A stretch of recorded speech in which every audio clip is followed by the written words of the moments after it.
Unit 2 Economics, Day 1. We're going to go over the basics. What are your learning objectives, your learning target, your goal for today? I can define scarcity, identify scarcity in real life, predict the effect of scarcity on prices, identify key parts of the economy, and last, you should be able to, by the end of the lesson, trace the flow of money through the economy. Economics is the dismal science. It's disappointing. There are often negatives. Sorry. If you're a pessimist, if you're a misanthropic, hate everyone, hate the world, then this is a class for you. If you're happy-go-lucky, an optimist, want to solve the world's problems, then it can be a struggle. Why? Well, there's a simple fact that people are never satisfied. Even if we could all be happy, there's just not enough resources on this planet to make everyone happy. Some nations have more than others, and even in prosperous nations, there are people that have more than others. There's simply just not enough stuff to go around. And that is what we study. How that limited amount of stuff, where it goes, why it goes where it goes, who are the winners, who are the losers, and since there are losers, and cause there are consequences and costs to every action, it's often a negative, and that's why we call this the dismal science. It's not a happy-go-lucky. We got to see how things get divided amongst people. Just not enough stuff. Not enough stuff. You want to know economics? What are we studying? Not enough stuff. Another idea to always have in the back of your mind is there are no solutions, only trade-offs. Everything we study in economics is going to follow this philosophy, even in government as well. What do we mean by no solutions? We can't solve all the world's problems. Every time we come up with a solution or an action, there's going to be a trade-off. There's going to be a cost to every action. Perfect example. Let's feed all the kids. Everyone gets a free school lunch. Sounds like a great policy, a great action. But with every action, there's going to be a cost. There is going to be a trade-off. What is the trade-off or the cost? Who are the losers? The people that pay high taxes. Kids get free lunches, but daddy pays higher taxes. That is the trade-off. That is the cost. Now you can go the other way and say no school lunches, and then there's going to be lower taxes. So hey, we get low taxes. Well, what's the trade-off to lower taxes? The kids starve. There are no solutions, only trade-offs. And what trade-offs are you willing to accept? What costs are you willing to pay? That is economics. Because there's not enough stuff. But we don't say not enough stuff, we say scarcity. And scarcity is the idea, a more fancy way of saying not enough stuff. Goods and resources are limited. There are only so many goods and products, and only so many natural resources and capital resources like machines and equipment, and human resources like people. They are limited. Food is limited, property is limited, your time is limited. That is scarcity, the idea that there's not enough stuff. And because of not enough stuff, we have to make choices. And because there's not enough stuff, that affects prices. It's in the background of everything we study. It's a very fundamental, foundational idea in economics that we got to understand. So if we look over to the right, we got bottom right, plenty of pizza boxes filled with pizza. Top right, we got one slice. Where is pizza scarce? Where is there a scarcity of pizza? Obviously, up in the top right. Let's take this idea further and talk about how scarcity, or the idea that goods are limited, how does it affect price? Imagine thousands of people. They are hungry. Now let's try to predict what the price is going to be in two scenarios. Thousands of people hungry. Well, we go to a place where pizza is plentiful, the land of pizza. There's tons of pizza to go around. Or just a normal day, a normal city, a normal pizza place. You go in, how much do you want to pay for that slice of pizza? Just one slice, $3. That seems fair. I'll give $3 for a slice of pizza. And the pizza seller says, sure. $3 for that slice of pizza. All is good. Now let's go to another scenario. A land where pizza is scarce. There's only one slice of pizza left on planet pizza.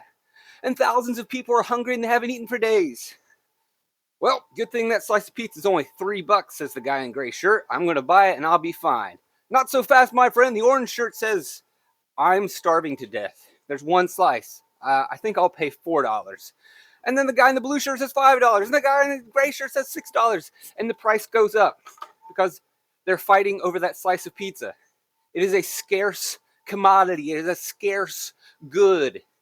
And so we can see that when things are limited or scarcity exists, price comes up. It's rare. And when there isn't scarcity, when there is plentiful amount of goods, price drops. Okay, we understand scarcity now. Let's move further and separate and talk about scarcity in terms of choices. Because goods are scarce, because our time is scarce at times, we have to make choices. We have to choose how we want to spend our time. We have to choose how we spend our money. We have to choose what products we buy or make. So who makes choices? We're going to talk about two groups that make choices. The first example is in a free market economy, or an economy free of coercion, free of government control. You are free and independent to make choices in a free market. We also call that capitalism.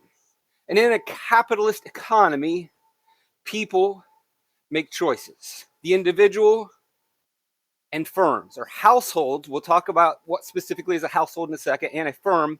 Businesses make choices. People make choices. You get to decide if you want pizza. You get to decide. The people, the firms, the businesses, the households, they make choices. So the people can decide, do you want pizza or do you want Taco Bell? You get to choose how you spend your money. Scarcity could affect that as well. But ultimately, at the end of the day, you decide what you want to eat, what you want to buy. You decide what you want to produce. You want to be a pizza maker, or do you want to sling tacos? It's up to you to choose. And you can choose what to put on that pizza, what to put on those tacos. You are free to make those choices. And scarcity will impact that. Also, when we talk about choice in the economy, there's another example, socialism and communism. This is where the government makes the choices. There are more extreme versions of this.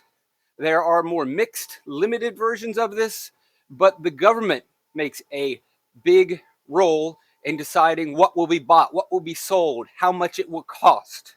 So we have two different types of economies. A free market economy where the people and individuals make most of the choices. And then you have socialist and communist economies where the government decides. And a lot of these decisions are made because of scarcity, that we can't have everything. Because goods and resources are limited, choices have to be made. Who gets what? What is made? The difference is in a free market, the people mainly make the decisions of what is made, and in a socialist, the government comes in. Now, it's kind of hard to imagine. So in a free market, you can decide, do I want pizza or tacos? And you can make that on a bunch of different reasons. Scarcity could come to play, desire, demand, just your personal taste. Maybe there's a longer line at Taco Bell, so you go to the pizza place, because in this situation, you don't have the time. Your time is limited. There's a scarcity of time. So it's easier for you to get in and get that slice of pizza. Maybe you can't afford tacos and the pizza's cheaper, so your money is scarce. In a socialist society, the government chooses the food, for an example. Now, it's hard to imagine, like, oh, is there just like one taco restaurant in every single place and there's no pizza places? It's hard for us to kind of imagine a government choosing your meal for you, or there just being one government restaurant. But it's really not if you think hard about it, because you've lived it every day for the last 10, 11 years. An example of the government, although we live in a slightly capitalist society, there is some socialist aspects, and you live it every day. You're going to live it today. What is that example? School lunch. The government chooses the meal that you have. You don't get to choose Taco Bell, Pizza Hut, or any of these different restaurants like you do when the bell rings. You get to make choices, and you get to live in the free market, and you can decide whatever food you want to go to. At school, the government decides what you pay. The government decides what is exactly on your plate. You do not have choice. And they do this because they believe they can cut costs. They can keep costs down. They do this because they know what's good for you to eat. They are making the choices. You are not free to eat healthy or unhealthy food. You're not free to get really expensive food. You get what you get, and you don't fuss a bit. That is socialism and communism. So we understand the differences in choices in an economy. Now let's talk about the players in the economy. Households, which we mentioned, we're going to use that term to describe the people, the workers, mainly in terms of spending, what they choose to buy. But there are other aspects They also take out loans and borrow, but households are the people, the workers. We also have firms, and those are the businesses. And they make choices over what to produce, what to make, what to sell, how much of it to sell, what price to sell, how they spend, where do they buy? Do they buy more resources to make more products? Do they build more factories? Do they hire more workers? Do they fire more workers? How much do they pay their workers? What choices and decisions do firms make? We will analyze that in economics. And as always, remember, there's going to be trade-offs with every decision a household makes. There's going to be trade-offs with every decision a firm makes. The household decides we're going to go on vacation and spend money there. They're going to have to cut costs somewhere else. They decide to go to the beach, then they can't go to the mountains. There is a trade-off. There are no solutions, only trade-offs. And then last, we'll talk about government this year. And the government plays a big role in the economy. There's going to be regulation of products. There's going to be regulation of the workplace. They even regulate your property and your household. The government's going to pass laws that protect parts of the economy. But as always, with some of these protections, there's going to be trade-offs. There's going to be consequences. With certain trade-offs come costs. And with those costs come taxes. So the government is going to tax households to pay for the services they provide. The government is going to tax firms and businesses so that the government can provide roads and bridges and schools and firefighters and police officers. They have to tax. How much they tax, how little they tax is going to affect the economy. And then how they spend those taxes is going to affect the economy. We'll talk more about that. Subsidies. This is where the government gives money away for all intents and purposes. So subsidies, opposite of taxes, this is where they give money back. They take money from households and firms, and then they give money to another household or another firm. Basically, it's welfare for firms and households.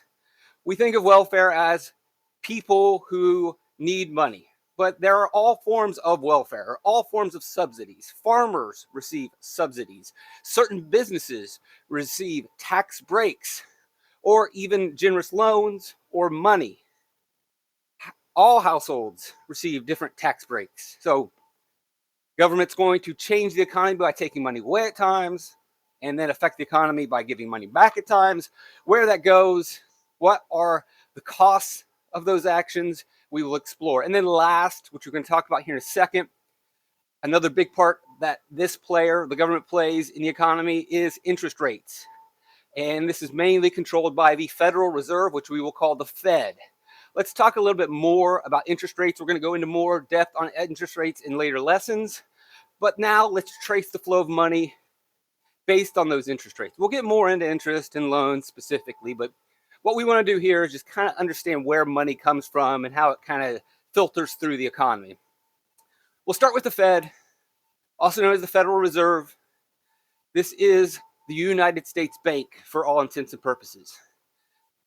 It's the Bank of America, not the brand name, but the literal bank where everything gets started. And when I mean everything, I mean money, money, money.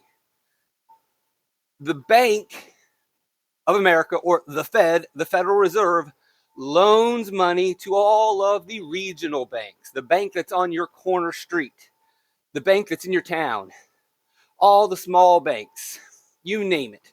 Premier, Fifth Third, Chase, whatever your bank is, Woodfront or Woodforest, the bank in Walmart, it all starts from the Federal Reserve, and they loan money to the individual banks.